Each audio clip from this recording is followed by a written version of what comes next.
സാമ്പത്തിക സമാധാനം നഷ്ടപ്പെട്ടവരുണ്ട്, ബന്ധങ്ങൾ അറ്റുപോയതിൻ്റെ സമാധാനം നഷ്ടപ്പെട്ടവരുണ്ട്, ജോലി നഷ്ടപ്പെട്ടതിൻ്റെ സമാധാനം നഷ്ടപ്പെട്ടവരുണ്ട്, വിദ്യാഭ്യാസത്തിന് വേണ്ടത്ര മാർക്ക് കിട്ടാത്തതിൻ്റെ പേരിൽ സമാധാനം നഷ്ടപ്പെട്ടവരുണ്ട്, ഉന്നതമായ വിദ്യാഭ്യാസ യോഗ്യത ഇല്ലാത്തതുകൊണ്ട് സമാധാനം നഷ്ടപ്പെട്ടു പോയവരുണ്ട്.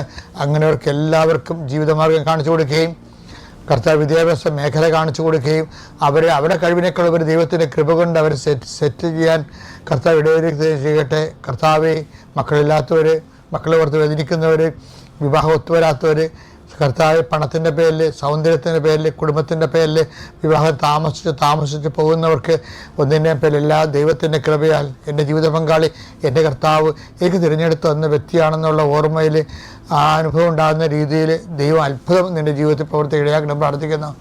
ഭവനരഹിതർ, വഴിയില്ലാത്തവർ, വെള്ളം കിട്ടാത്തവർ, അങ്ങനെ പലതരത്തിലുള്ള വേദനകൾ, അടിസ്ഥാന സൗകര്യങ്ങൾക്ക് എല്ലാം എപ്പോഴും ആശങ്കയോടെ ജീവിക്കുന്നവർ കർത്താവിൻ്റെ നാമത്തിൽ ആശ്രയിക്കാൻ പ്രാർത്ഥിക്കുന്നു. നിൻ്റെ ഈ യാത്രയ്ക്ക് ഒരുപെടുന്ന നിൻ്റെ ഓരോ ജീവിത മാർഗത്തിൽ നിൻ്റെ ഉദ്യമങ്ങൾ, യാത്രയ്ക്ക് ഒരുപെടുമ്പോൾ നിൻ്റെ മനസ്സിലുണ്ടാകുന്ന ലക്ഷ്യങ്ങൾ, ഓരോ വ്യക്തികളെ കാണണമെന്ന് ആഗ്രഹിക്കുന്ന വ്യക്തികൾ, കയറിച്ചെല്ലണമെന്ന് ഉദ്ദേശിക്കുന്ന ഓഫീസുകൾ, അതുപോലെ തന്നെ നീ ചെയ്തു തീർക്കേണ്ട ജോലികൾ എല്ലാം കർത്താവിന് നാം ആശ്രയിക്കപ്പെടട്ടെ.